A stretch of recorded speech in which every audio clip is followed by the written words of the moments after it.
আসসালামু আলাইকুম এভরিওয়ান, আশা করছি সবাই আলহামদুলিল্লাহ অনেক বেশি ভালো আছেন।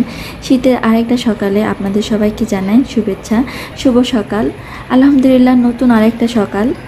শীতের এরকম একটা দিন দেখার জন্য অপেক্ষা করতেছিলাম অনেক দিন যাবৎ, কারণ এখন যেহেতু শীতকাল, শহরের শীতটা কিন্তু কয়েকদিন থাকে আর এরকম কুয়াশাও পড়ে না। গ্রামে দেখা যায় প্রতিটা শীতের সকালেই এরকম কুয়াশা। যেহেতু বেশ কিছুদিন আমার গ্রামে কেটেছে, বেশ কিছু বছর, তো ওই জিনিসটা বেশি মিস করি এখন। এই তো সকালবেলা ঘুম থেকে উঠে আমি প্রথমে আসলাম একটু আলু সিদ্ধ দিতে। আজকে চিন্তা করেছি একটু আলু পরোটা বানাবো। আলু পরোটার জন্য এখানে কিছু আলু সিদ্ধ দিয়ে দিলাম। আর এখন যেহেতু বাজারে নতুন আলু উঠেছে, এই পরোটাটা খেতে অনেক মজা হয়। একদম পারফেক্টভাবে কিভাবে পরোটা বানাবেন সেই রেসিপি শেয়ার করছি। এখানে 3 কাপের মতো ময়দা দিয়েছি, লবণ দিয়েছি পরিমাণ মতো। দেওয়ার পরে ভালো করে একটু মিক্স করে নিব। আর এইদিকে আলুগুলাও কিন্তু বলক এসে গেছে। এই পাশে 2 টেবিল চামচের মতো তেল দিয়ে দিলাম ময়দার মধ্যে, দিয়ে ভালো করে একটু ময়ান দিয়ে নিব। ময়দাটা খুব সুন্দর ময়ান দেওয়া হয়েছে। এখন এটার মধ্যে আমি একটু পানি দিয়ে ধীরে ধীরে আর কি মাখাইতে থাকবো। অল্প অল্প করে পানি দিব, পারলে ফ্রিজের পানি দিতে পারেন। আমি নর্মাল পানিই দিয়েছি, কারণ পানি এখন বেশ অনেকটা ঠান্ডা থাকে। তো আমি আস্তে আস্তে করে এটা পানি দিয়ে খুব সুন্দর একটা ডো বানিয়ে নিচ্ছি।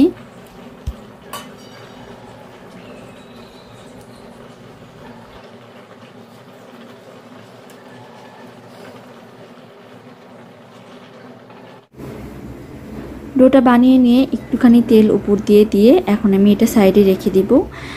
তারপরে আলুগুলা সিদ্ধ হয়েছে কিনা সেটা দেখে নিচ্ছি। তো আলুগুলা মোটামুটি সিদ্ধ হয়ে গিয়েছে। তো আলুর পানিটা আমি একদম শুকিয়ে নিব। নেওয়ার পরে মানে একটু কিছুক্ষণ রেখে দেবো চুলায়, যাতে করে আলুর ভিতরে যে পানিটা থাকে ওইটা যাতে শুকিয়ে যায়।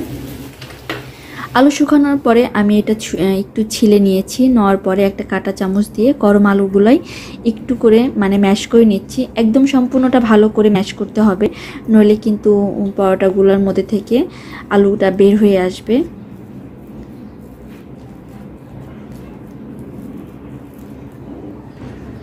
এই তো আলুগুলো ম্যাশ করে নেওয়ার পরে এখানে কিছু দিয়ে দিলাম বেরেস্তা, দিয়ে দিলাম 3টা শুকনো মরিচ।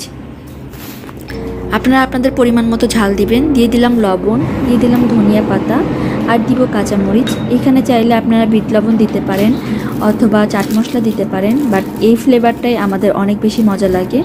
শুকনো মরিচটা খুব ভালো করে হাত দিয়ে ডলে নিলাম। নেওয়ার পরে সব কিছু ভালো করে মিক্স করে নিব।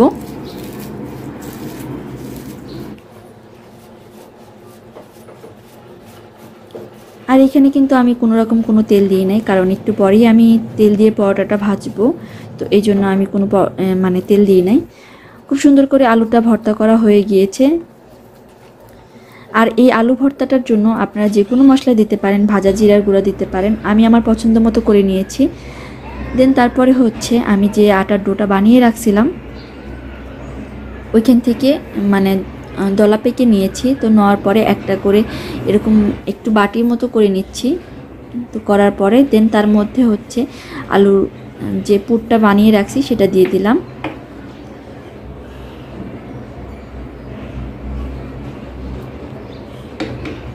এই তো দেওয়ার পরে আমি এটা খুব সুন্দর করে একদম মুড়িয়ে নিব। দেখে হয়তো বা বুঝতেছেন কিভাবে আমি এটা করে নিচ্ছি। আর এভাবে আলু পরোটা বানাইলে একটু আলু বের হয়ে আসে না, পরোটাগুলোও খুব সুন্দর ফুলে আর খেতে তো মজাই হয়। এই তো দেখেন কিভাবে আমি বানিয়ে নিলাম। এভাবে আমি সবগুলা আর কি আলু পরোটার মানে ইয়েটা বানিয়ে নিব।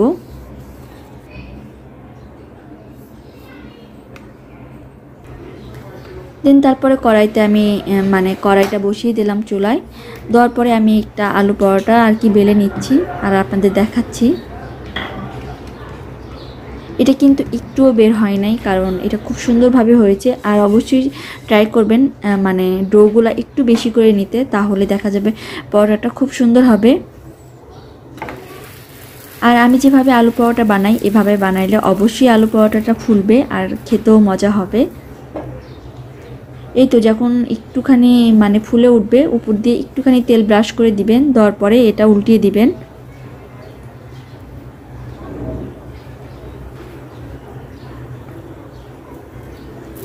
এটা কিন্তু ধীরে ধীরে ফুলতেছে, দেখে হয়তো বা বুঝতেছেন।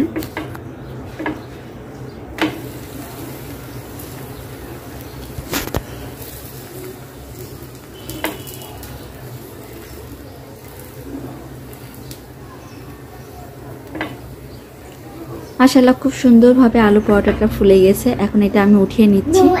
এভাবে করে আমি সবগুলো পরোটা আর কি ভেজে নিব।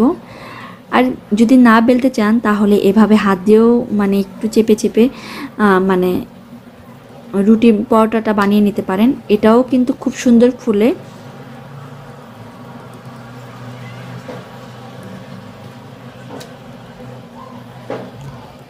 এটাও কিন্তু অনেক সুন্দর ফুলবে। আমি এভাবেও বানাই, আবার হচ্ছে বেলুনি দিয়ে বেলেও মানে বানাই আর কি। পারফেক্ট পরোটা চাইলে অবশ্যই পরোটার উপরে একটুখানি তেল দিয়ে দিবেন, তাহলে দেখা যায় পরোটাগুলো অনেক সুন্দর ফুলে। পরোটাগুলো খুব সুন্দর ফুলতেছে দেখে আমার বানাইতেও ইচ্ছা করতেছে, আর মানে ভিডিওটাও মনে হয় মানে অনেক বড় হয়ে যাচ্ছে এটা মনে হচ্ছিল, বাট কাটতে ইচ্ছা করতেছিল না। তো দেখেন পরোটাটা খুবই সুন্দরভাবে ফুলতেছে, দেখে হয়তো বা বোঝা যাচ্ছে। তো এভাবে করে আমি সবগুলো পরোটা বানিয়ে নিব। আর আজকে সকালে আমাদের নাস্তা ছিল পরোটা ছিল, আর ছিল দুধ চা। এটা হচ্ছে মানে আমার মনে হয় কম বেশি সবারই পছন্দ, পরোটার সাথে আলু পরোটার সাথে দুধ চাটা। তো আজকের ভিডিও যদি ভালো লাগে অবশ্যই আমার চ্যানেলটা সাবস্ক্রাইব করবেন, অবশ্যই একটা করে লাইক দিবেন, আর সুন্দর সুন্দর কমেন্ট করবেন। আজকের মতো এই পর্যন্তই। আল্লাহ হাফেজ, আসসালামু আলাইকুম।